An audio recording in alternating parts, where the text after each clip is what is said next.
The massive Nexus station hung in space like a glittering jewel, its spiral arms reaching out into the void. Ships from across the galaxy docked at its ports every day. The station was the crown jewel of galactic trade, where the most advanced civilizations came to do business. In the main observation deck, alien merchants and diplomats watched the traffic flow with satisfied expressions. The Zephyrians with their crystal-like skin sparkled as they moved. The tall, elegant Altarians discussed quantum physics while sipping energy drinks. The fierce Corvani warriors kept their weapons visible as a show of strength. Everyone who mattered in the galaxy eventually came to Nexus Station. Station controller Veltar stood at his command post, his crystal facets catching the light as he directed traffic. He took pride in maintaining the station's reputation.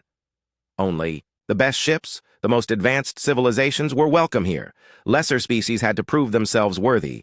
That's why he almost laughed when the request came through. "Unknown vessel requesting docking permission," his assistant announced. "They claim to be from Earth?" Veltar's crystals dimmed with annoyance. "Earth? Never heard of it. What class of vessel?" The assistant hesitated. "They claim it's a cargo ship, sir. But the design—" Veltar switched to the external cameras and immediately regretted it. The ship approaching his pristine station was an embarrassment to spaceflight itself. The hull looked like it had been patched with scrap metal. Different sections were clearly different colors, as if they'd been welded together from spare parts. The engines glowed with primitive fusion fire, leaving visible exhaust trails that no respectable ship would produce. "Sir, they're requesting emergency docking," the assistant said. "They claim they've traveled over 200 light-years." That made Veltar's crystals flicker with amusement. 200 light-years in that wreck? It would take them decades with those primitive drives. They're either lying or completely insane. He paused, considering. "Grant them docking Bay 94. Bay 94 was reserved for garbage, scows, and the most desperate traders. It seemed appropriate." Word spread quickly through the station's communication networks.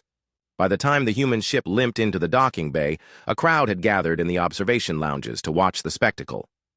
The ship settled onto the dock with grinding sounds that made several alien engineers wince. Steam hissed from cooling vents. The docking ramp extended with creaks and groans that suggested it might collapse at any moment. Then the humans emerged. Captain Sarah Chen stepped out first, followed by her crew of 5. They looked tired but determined, wearing simple work, clothes that had seen better days. Chen was a middle-aged woman with graying hair and steady eyes. Behind her came her engineer, pilot, medic, navigator, and cargo handler. They looked like any working crew from any backwater system. The watching aliens began to murmur and laugh. "Look at their primitive suits," sniffed a hegemony diplomat. "No environmental enhancements at all." "And their ship," added a Corvani merchant. "I've seen asteroids with better hull integrity."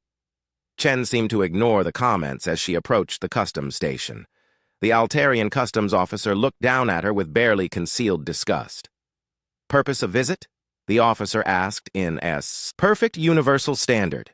"Trade mission," Chen replied simply. "We have rare isotopes to exchange for agricultural technology." "From where do you claim to have traveled?"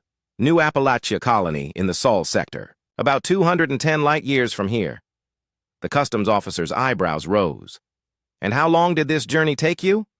17 days, Chen said matter-of-factly. The observation deck erupted in laughter. Even the customs officer smiled. 17 days? My dear human, even our fastest ships would take months for such a journey. Your primitive fusion drives would require years. Chen's expression didn't change. "Nevertheless, that's how long it took us." "Of course it did," the officer said, making a note in his files. "And I suppose you discovered faster-than-light travel in your garage?" "Something like that," Chen replied quietly. The laughter grew louder. Aliens throughout the dock were pointing at the humans and their ridiculous ship. Some were taking pictures to share as jokes. The idea that these primitive creatures could travel faster than the galaxy's most advanced civilizations was beyond absurd. Chen and her crew endured the mockery with quiet dignity. They registered their cargo manifest, paid their docking fees, and began searching for buyers for their isotopes. But everywhere they went, they were met with the same reaction: Laughter, dismissal, and barely concealed contempt. Rare isotopes from humans, scoffed a Dominion trader. How rare could they possibly be? We should examine their samples first, suggested another. Make sure they're not trying to sell us refined dirt. The humans' desperate situation became clear as they visited trader after trader. Their colony was facing crop failure due to soil contamination. They needed advanced agricultural nanobots to restore their farmland, but such technology was expensive and closely guarded. Perhaps if you had something truly valuable to trade, suggested an ethereal merchant, her voice like wind chimes. But rare isotopes can be found in any decent asteroid belt. Not these particular isotopes, Chen said patiently. Our system has unique stellar conditions that create elements not found elsewhere. So you claim, the merchant replied dismissively. As the day wore on, it became clear that no one was taking the humans seriously. Their battered ship, their simple appearance, and their impossible travel claims had marked them as either frauds or fools. The sophisticated alien civilizations of Nexus Station had no time for primitive newcomers. But not everyone was laughing. Dr. Kethmos of the Hegemony research vessel stood at his laboratory window, watching the human ship through high-powered telescopes. The Altarian scientist was known throughout the galaxy for his brilliant mind and insatiable curiosity. While others mocked, he wondered. Fascinating, he murmured to his assistant. Their fusion drives are indeed primitive, barely more advanced than chemical rockets, yet they claim to have traveled over 200 light-years in 17 days. Surely they're lying, Doctor, his assistant suggested. Perhaps, Kethmos agreed. But what if they're not? What if there's something we're not seeing? He adjusted, his telescope, focusing on the human ship's hull. The patches and repairs were obvious, but underneath, there was something else. Faint energy readings that didn't match any known technology, almost as if the ship was deliberately disguised to appear primitive. Interesting indeed, he whispered. As night fell on Nexus Station, the humans returned to their ship empty-handed. No one would trade with them. Their colony's fate hung in the balance, and they were running out of options. But Dr. Kethmos was preparing his most advanced sensor array. Tomorrow he would conduct a detailed scan of the human vessel. If they were hiding something, his instruments would find it. He had no idea that he was about to discover something that would change the galaxy forever. The humans settled in for the night aboard their supposedly primitive ship, unaware that their carefully maintained secret was about to be exposed. Captain Chen sat in her quarters, looking out at the glittering lights of the station, wondering if they had made a mistake coming here. Soon, everyone would know the truth about humanity, and the incredible secret they had been hiding for 40 years. Dr. Kethmos arrived at his laboratory before dawn, his 3 hearts beating with excitement. The Altarian scientist had barely slept, his mind racing with possibilities about the human ship. His laboratory aboard the research vessel Transcendent thought contained the most advanced scanning equipment in known space, capable of analyzing matter down to the quantum level. Begin full-spectrum analysis, he told his assistant as they powered up the massive sensor array. I want to know everything about that human vessel. The assistant, a young Altarian named Zethri, looked puzzled. Sir, surely a primitive fusion ship holds no scientific interest? Kethmos adjusted his scanner settings with practiced ease. Young Zethri, the mark of a true scientist is curiosity about the impossible. These humans claim to have traveled over 200 light-years in 17 days using primitive fusion drives. Either they are the greatest liars in galactic history, or we are missing something important. The massive scanners hummed to life, their beams invisible but incredibly powerful. They could penetrate any known shielding and analyze the molecular structure of materials from several kilometers away. The human ship sat in its docking bay, looking as pathetic as ever in the morning light. Initial readings coming in, Doctor, Zethri announced. The hull is indeed primitive titanium steel alloy with ceramic patches. Fusion reactors are... Wait, that's odd. Kethmos moved to the display screen. What is it? The power output readings. Sir, they don't match the visual configuration. The reactors appear to be standard fusion cores, but they're generating nearly 10 times the expected energy. The doctor's primary heart skipped a beat.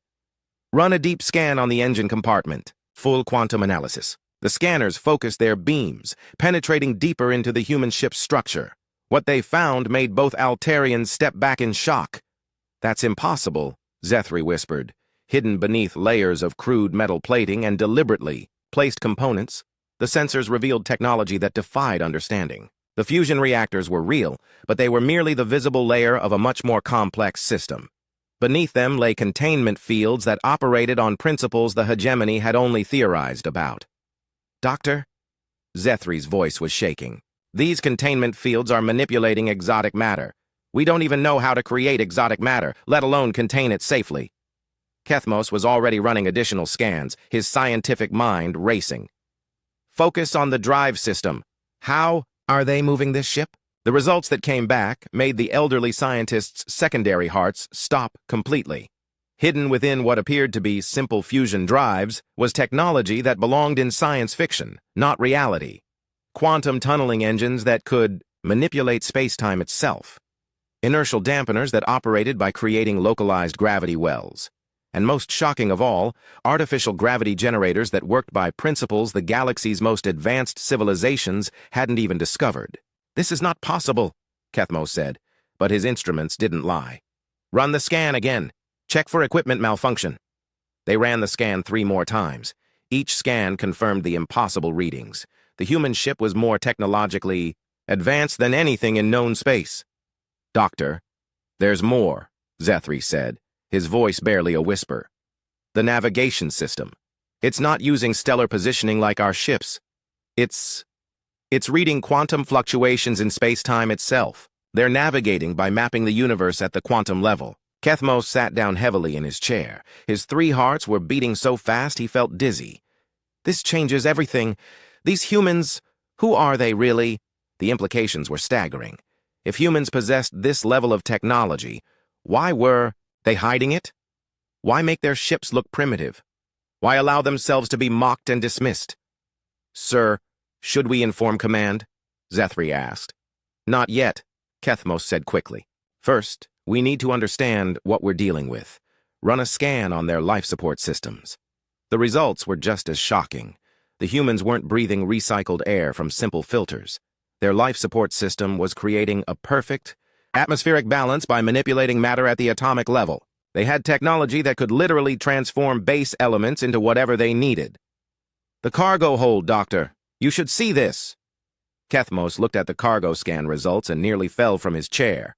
Those rare isotopes the humans claimed to be trading weren't just rare. They were elements that shouldn't exist in nature. They were artificial elements, created by technology that could manipulate atomic structure itself. "They're not just advanced," he whispered. "They're beyond anything we can imagine." As the day progressed, each new scan revealed more impossible technology. The human ship's hull, despite its crude appearance, was actually a sophisticated composite that could repair itself. The communication array was capable of instantaneous transmission across galactic distances. Even their simple-looking tools were marvels of engineering that functioned on principles the hegemony didn't understand. "Doctor, I'm detecting something else," Zethri said, his voice filled with awe. "There are passive defense systems throughout the ship. They're not weapons exactly, but they're manipulating probability fields around the vessel." "Probability fields?" "Yes, sir. It's as if the ship exists in a state of quantum uncertainty. Any attempt to target it or scan it aggressively would result in... I don't even know how to describe it. The attackers would find themselves unable to complete their intended actions." Kethmos stared at the readouts, his scientific worldview crumbling around him. They've weaponized quantum mechanics itself, but the most disturbing discovery came when they tried to scan the crew quarters. The scanners simply couldn't penetrate that section of the ship. It wasn't blocked by shielding. It was as if that part of the vessel existed in a different dimensional space entirely. The humans aren't just hiding their technology, Kethmos realized. They're hiding themselves. We can't even properly scan their living areas. Word of their discovery began to spread despite their attempts at secrecy. Other scientists on the station noticed the unusual scanning activity. Before long, rumors were circulating through the station's information networks. The mockery of the morning was beginning to turn into something else entirely. Commander Thesara of the Dominion Diplomatic Corps was the first to demand answers. She arrived at Kethmos's laboratory with a full security escort. "Doctor, I'm hearing disturbing reports about your scans of the human vessel. I need to know exactly what you've discovered." Kethmos looked at his data one more time, still hardly believing it himself. "Commander, everything we think we know about these humans is wrong. That primitive cargo ship contains technology that's centuries ahead of anything in the galaxy. That's impossible. We've seen their ship. It's barely held together." "That's exactly what they want us to think," Kethmos replied. "But underneath that crude exterior, they have technology that makes our most advanced ships look like children's toys." The news spread like wildfire through Nexus Station. The species that had spent the morning mocking the humans were now faced with the unthinkable reality that these primitives possessed godlike technology. Fear began to replace laughter. The Corvani military attaché immediately began calculating threat assessments. The hegemony's diplomatic corps started planning defensive strategies. The merchant cartels wondered what other secrets humanity might be hiding. But down in Docking Bay 94, Captain Sarah Chen and her crew went about their business as if nothing had changed. They still needed agricultural technology for their colony, and time was running out. They had no idea that their 40-year secret was about to change the galaxy forever. The news of Dr. Kethmos's impossible scan results spread through Nexus Station like a virus. Within hours, every major species representative knew that the primitive human ship contained technology beyond their understanding. The mockery of the morning had transformed into bewildered silence, then growing fear. Ambassador Thisara of the Dominion called an emergency meeting in the station's council chambers. Representatives from every major galactic power gathered around the circular table, their usual diplomatic composure replaced by barely contained panic. "We need answers," Thisara declared, her serpentine features tight with concern. "How did a species we've never heard of acquire technology that surpasses our greatest achievements?" Commander Vextar of the Corvani Empire slammed his armored fist on the table. "The question isn't how they got it. The question is what threat they represent. Unknown technology is dangerous technology. Perhaps we should simply ask them," suggested Elder Nimara of the Ethereal Council, her voice like distant music. The other representatives stared at her as if she had suggested something insane. "Ask them?" scoffed the hegemony's military attaché. "And reveal that we've discovered their secret? No, we need to approach this carefully." But the decision was made for them. Captain Sarah Chen walked into the council chamber without invitation, escorted by two confused Zephyrian security guards who looked like they weren't sure whether to arrest her or bow. "I understand you have questions about my ship," Chen said simply, taking a seat at the table without being invited. Her calm demeanor was unnerving to the gathered aliens. "Captain Chen," Thisara began carefully, "our scans have revealed some unusual readings from your vessel." Chen nodded. "I imagine they have. Dr. Kethmos is very thorough. I was wondering when someone would finally look past the surface." The admission sent a chill through the room. She wasn't denying it. She wasn't surprised. She had been expecting this moment. "So you admit your ship contains advanced technology?" Vextar demanded. "Of course it does," Chen replied. "Did you think we traveled 200 light-years in 17 days using fusion rockets?" Elder Nimara leaned forward. "Then why hide it? Why disguise your capabilities?" Chen was quiet for a long moment, studying the faces around the table. These were representatives of the galaxy's most powerful civilizations, used to being the most advanced beings in any room. Now they were faced with the reality that a species they dismissed as primitive possessed technology they couldn't comprehend. 43. Years ago, Chen began, human colonists on Kepler 442c discovered ruins, ancient ruins, older than any civilization currently in the galaxy. The beings who built them had transcended physical existence eons before your species learned to make fire. She paused, letting that sink in. They left behind more than just technology. They left behind a test. "A test?" Thisara asked. "The ruins contained incredible technology, but it was locked behind barriers that could only be opened by demonstrating certain qualities. Intelligence wasn't enough. Military might wasn't enough. Economic power wasn't enough. The ancient ones were looking for something else entirely." Vexatar's eyes narrowed. "And what was that?" "Wisdom, restraint, the ability to use ultimate power responsibly." Chen stood and walked to the chamber's large window, looking out at the busy traffic around Nexus Station. It took humanity 37 years to prove ourselves worthy. 37 years of careful study, ethical debate, and soul-searching. We had to show that we could possess godlike technology without becoming gods ourselves.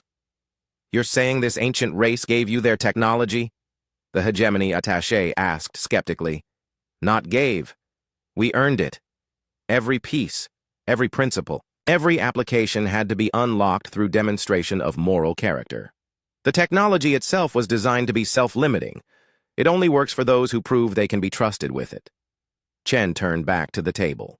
We've spent the last 6 years using this technology to heal our dying homeworld, establish sustainable colonies, and explore the galaxy. But we've done it quietly, carefully, making sure we understand the responsibility that comes with such power. Then why reveal yourselves now? Elder Nimara asked gently. Because our colony on New Appalachia is dying, Chen said simply. Our crops are failing due to soil contamination. We need help, and we finally decided that saving our people was worth the risk of exposure. The room fell silent. The implications were staggering. Humanity possessed technology that could reshape the galaxy, but they'd chosen to remain hidden rather than dominate. They'd used their power to heal and build rather than conquer and control. What kind of technology are we talking about? Thisara asked carefully. Chen smiled sadly.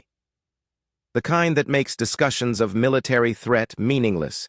Matter conversion, quantum tunneling, probability manipulation, dimensional storage, artificial gravity that works by controlling space-time itself. We can create any element we need, travel anywhere instantly, and exist in multiple quantum states simultaneously. Vextar leaned back in his chair, his warrior's mind trying to process the impossibility of fighting such technology. And your ships? Every human vessel, every colony, every installation is protected by automated defense systems that don't destroy attackers. They simply make aggression impossible. Weapons malfunction, targeting systems fail, hostile intent itself becomes unsuccessful. The Corvani commander looked pale. You're saying you're invulnerable to attack? We're saying attack becomes meaningless. The ancient technology doesn't believe in violence as a solution to problems. It actively prevents it. Dr. Kethmos, who had been quietly listening from the back of the room, stepped forward. The probability fields I detected. They're not weapons at all, are they? No, Chen confirmed. They're guardians. They ensure that any action taken against humanity results in outcomes that benefit everyone involved, even the attackers. It's impossible to harm us, but more importantly, it's impossible for us to harm others either. The weight of this revelation settled over the room like a blanket. Humanity possessed ultimate power, but had chosen ultimate restraint. They could have conquered the galaxy decades ago, but instead they'd hidden themselves away to avoid the chaos their revelation would cause. Why tell us this now? Thisara asked. Why not continue hiding? Because our colony is dying, and we've realized something important, Chen said. The Ancient Ones didn't give us this technology just for ourselves. They gave it to us to share. When the galaxy was ready, when we were ready, she looked around the table at each representative. The test isn't over. Now we have to prove we can use this technology to help others without creating the wars and chaos we've been trying to avoid. Commander Vexitar stood abruptly. You expect us to simply accept this? To trust that you won't use this power against us? I expect you to do exactly what your nature tells you to do, Chen replied calmly. Some of you will try to steal our technology. Others will try to destroy us out of fear. Some will attempt economic manipulation or political pressure. Do what you feel you must do. And then you'll discover that the ancient guardians have very creative ways of turning aggression into cooperation. As if to demonstrate her point, alarms suddenly rang throughout the station. In the distance, they could see the Corvani battle. Cruiser Blood Talon moving into position, its weapons powering up. Chen sighed. And so it begins. The test was about to become very real for everyone involved. The Blood Talon was the pride of the Corvani Empire's fleet, a massive battle cruiser designed to intimidate and destroy. Its hull bristled with plasma cannons and quantum torpedoes, weapons that could crack a planet's crust. Commander Vextar, had ordered it into position the moment he learned of humanity's technological advantage. If they possess such advanced technology, he had reasoned, they represent a threat that must be eliminated before they can use it against us. In the council chamber, Captain Chen watched through the window as the Corvani warship maneuvered toward her modest cargo vessel. The other representatives were tense, some backing away from the windows, others calling for security. "Captain," Ambassador Thesara said urgently, "you need to contact your ship. Tell them to take defensive action." Chen remained calm, her hands folded in her lap. "There's no need. The Guardians will handle this." On the bridge of the Blood Talon, the targeting officer was growing frustrated. "Commander, I cannot establish a weapon lock on the human vessel. Every time our scanners focus on their ship, the readings become confused." "Explain confused," Vexitar demanded over the communications link. "Sir, our targeting computer shows the human ship in multiple locations simultaneously. According to our sensors, it exists in Docking Bay 94, in open space, approaching A from behind us, and somehow also inside our own cargo hold. It's as if the vessel exists in all possible positions at once." The weapons officer looked up from his console with a pale face. "Commander, our quantum torpedoes are armed and ready, but the targeting system can't determine what to fire at. The probability calculations they don't make sense." Vextar's military training took over. "Manual targeting. Fire a spread pattern at the docking bay. Even if we can't target them precisely, we can destroy the entire area." "Firing now, sir." The Blood Talon unleashed a devastating barrage of plasma fire and quantum torpedoes. The weapons streaked through space toward Docking Bay 94, enough firepower to vaporize several city blocks. But something impossible happened. The weapons simply passed through empty space.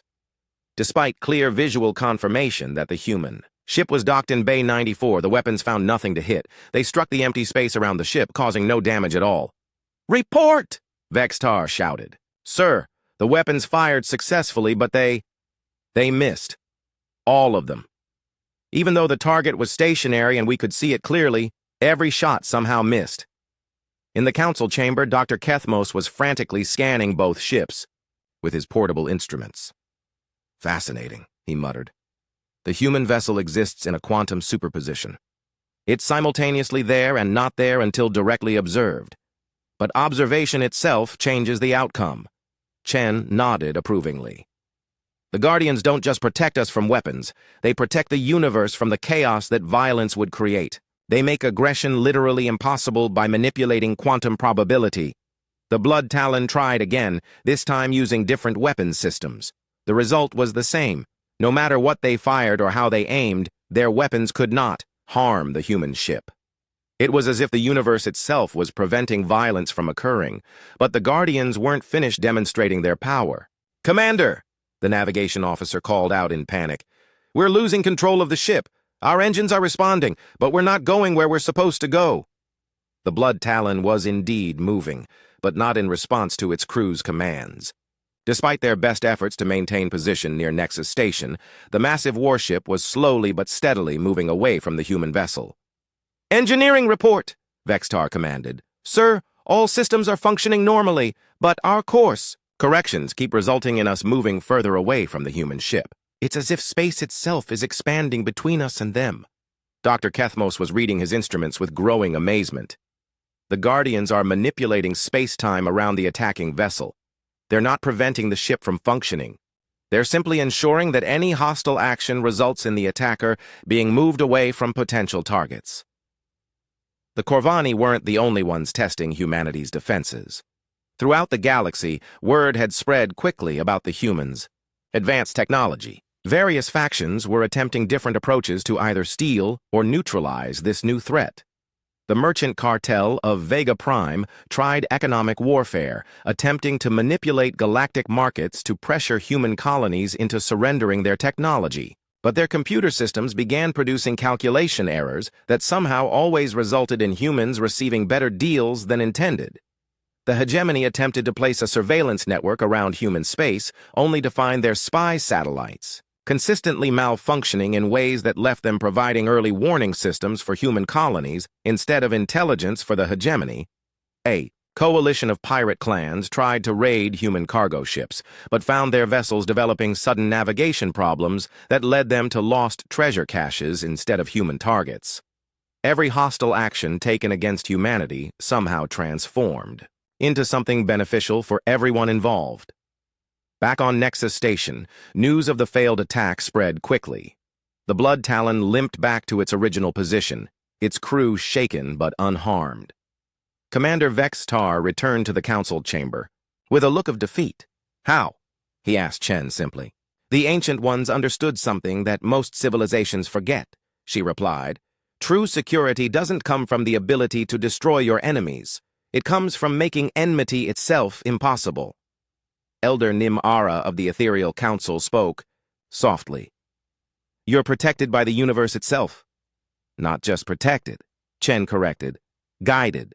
The technology doesn't just prevent violence, it actively encourages cooperation. Every species that attempts aggression against us finds themselves in situations where working with us becomes more beneficial than fighting us." Ambassador Thisara was studying reports coming in from across the galaxy.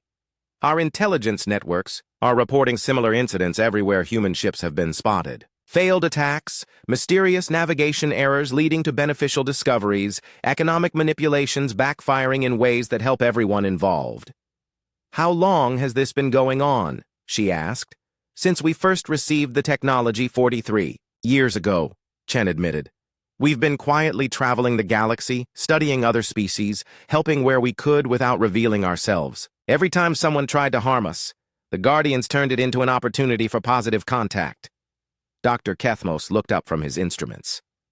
"The probability fields I've been detecting aren't just around your ship. They're throughout this entire sector of space. You've been subtly influencing galactic events for decades." Chen nodded.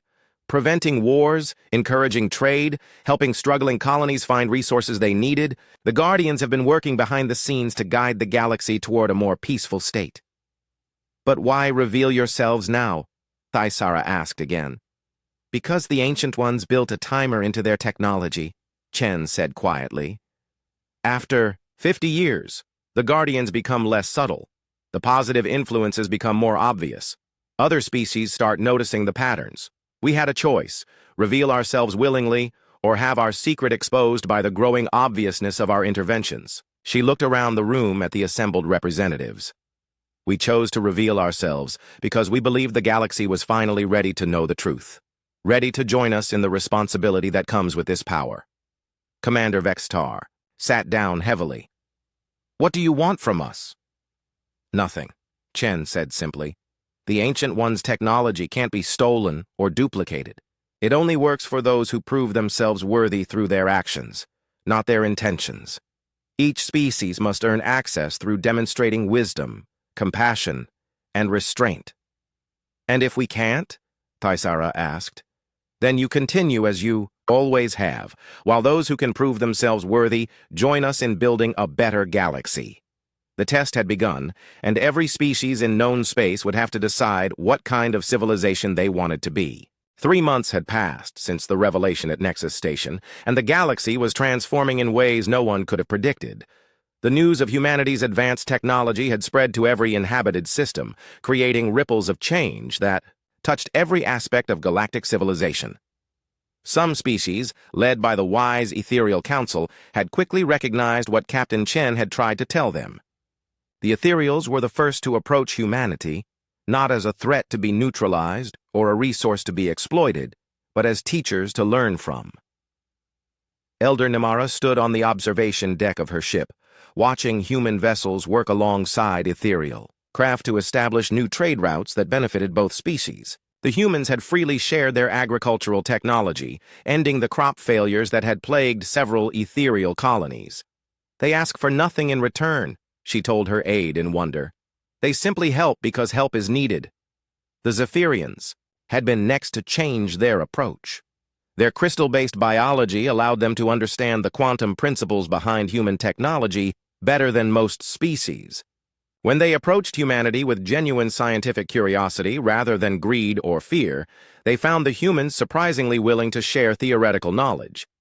Dr. Kethmos had become the galaxy's leading expert on human technology, working directly with human scientists to understand the principles they were willing to share. His research stations throughout hegemony space were producing breakthrough discoveries in quantum mechanics and dimensional physics. The fascinating thing, he explained to his colleagues, is that they're not giving us their technology directly. They're teaching us the principles that led them to become worthy of receiving it. They're helping us develop our own path to advancement. But not every species had chosen the path of cooperation. The Corvani Empire had spent 3 months attempting increasingly desperate schemes to obtain human technology through force. Every attempt had failed in spectacular ways. Their spy networks had been discovered by their own security forces due to impossible coincidences. Their military raids on human colonies had resulted in their fleets discovering ancient ruins containing valuable artifacts instead of finding human targets. Most frustrating of all, every aggressive action taken against humans somehow resulted in benefits for the Corvani themselves. Commander Vextar had been forced to report to his superiors that their economy was somehow stronger, their territories more secure, and their people more prosperous than before they started targeting humanity. "It makes no sense," he raged to his staff. "Every time we attack them, we end up better off than before. Our weapons malfunction in ways that lead to technological improvements. Our failed raids discover new resources. Our economic sanctions somehow result in better trade deals for our own people." The Dominion had tried a different approach, attempting to manipulate human colonies through political pressure and diplomatic isolation. But their efforts had backfired just as spectacularly. Every attempt to isolate humans had instead resulted in new alliances forming between the Dominion and species they had previously ignored. Ambassador Thaisara found herself signing beneficial treaties with minor civilizations who had somehow become essential trading partners overnight. The Dominion's territory was more secure and prosperous than ever, despite their failed attempts to pressure humanity. The merchant cartels had perhaps suffered the most frustrating defeats. Every economic attack they launched against human interests somehow transformed into incredibly profitable ventures for everyone involved. Market manipulations designed to harm human colonies instead created new industries that benefited entire sectors. The Vegan cartel's leader, a shrewd Altarian named Kethmores, had finally given up after his latest scheme to corner the rare element market had instead resulted in the discovery of new mining techniques that benefited every species in the galaxy. "They're not just protected," he told his associates in defeat. "They're impossible to harm without helping them. It's as if the universe itself conspires to turn every negative action into a positive outcome." But the most significant changes were happening on worlds where species had chosen to work with humanity rather than against them. New Appalachia, the human colony that had started this revelation, was now a thriving agricultural center. The soil contamination that had threatened their crops had been resolved not just through human technology, but through a collaborative effort involving ethereal biotechnology, Zephyrian crystalline filters, and even some hegemony atmospheric processors. The colony had become a model for what could be achieved when species worked together. Representatives from dozens of civilizations came to study the integration of different technologies and cultures. Captain Sarah Chen stood in the council chambers of New Appalachia, addressing a mixed gathering of humans and aliens. The chamber itself was a marvel of collaborative engineering with ethereal crystal acoustics, Zephyrian environmental controls, and human quantum stabilizers all working in harmony. 6 months ago, we faced a choice, she told the gathered representatives. We could reveal ourselves and risk the chaos that knowledge of our technology might bring, or we could watch our colony die in secret. We chose to trust in the wisdom of the galaxy's peoples. She gestured to the mixed crowd before her. Today, we see that our trust was justified, not because everyone chose cooperation immediately, but because the ancient guardians ensure that wisdom eventually prevails over short-term thinking. Dr. Kethmos stood to address the assembly. What humanity has taught us is that true advancement isn't measured by the power of your weapons or the size of your territory. It's measured by your willingness to help others achieve their potential. The transformation wasn't limited to major civilizations. Throughout the galaxy, smaller species that had been overlooked or marginalized found themselves benefiting from the new paradigm. Human ships appeared in struggling systems not to conquer or exploit, but to offer assistance and guidance. The miners of Kepler 440b, a species barely capable of spaceflight, suddenly found their asteroid belt rich with exactly the elements they needed to build better ships. The farmers of Wolf 359c discovered that their failing crops could be saved by techniques that human agricultural specialists freely shared. Even the notorious pirate clans found their attempts at raiding human. Cargo ships transformed into opportunities for legitimate employment. The infamous Captain Razorclaw of the Void Reapers had attempted to board a human freighter only to find his ship's navigation systems guiding him to a derelict vessel filled with more treasure than he could have stolen in a decade of piracy. He now operated a legitimate salvage business in partnership with human shipping companies. But perhaps the most remarkable transformation occurred within the Corvani Empire itself. After months of failed aggression, a new faction had emerged within their military leadership. Young officers who had witnessed the futility of violence against humanity began questioning their entire approach to galactic relations. Lieutenant Commander Zexara, who had served aboard the Blood Talon during its failed attack, stood before the Corvani High Command with a radical proposal. "Honored commanders," she said, "we have spent 3 months proving that force cannot overcome the humans. But in that time, our failed attacks have somehow made our empire stronger and more prosperous than ever. Perhaps it's time to consider that they're not our enemies at all." The older commanders grumbled, but the evidence was undeniable. Every Corvani world was better off than before they had learned of humanity's existence. "I propose," Zexara continued, "that we approach the humans not as conquerors, but as students. They clearly have something to teach us about achieving true security and prosperity." The proposal sparked intense debate within the Corvani leadership, but the results spoke for themselves. Species that worked with humanity prospered. Those that fought against them found their aggression transformed into unexpected benefits, but missed the opportunity for genuine partnership. As the first anniversary of humanity's revelation approached, the galaxy had settled into a new pattern. The ancient guardians continued their work, ensuring that violence and exploitation became increasingly difficult, while cooperation and mutual aid became increasingly rewarding. Captain Chen stood once again on the observation deck of Nexus Station, but now the view was very different. Human ships moved openly through the traffic lanes, no longer disguised as primitive cargo haulers. They worked alongside vessels from dozens of species, all participating in the new collaborative networks that were reshaping galactic civilization. The station itself had been expanded and improved through the cooperation of multiple species.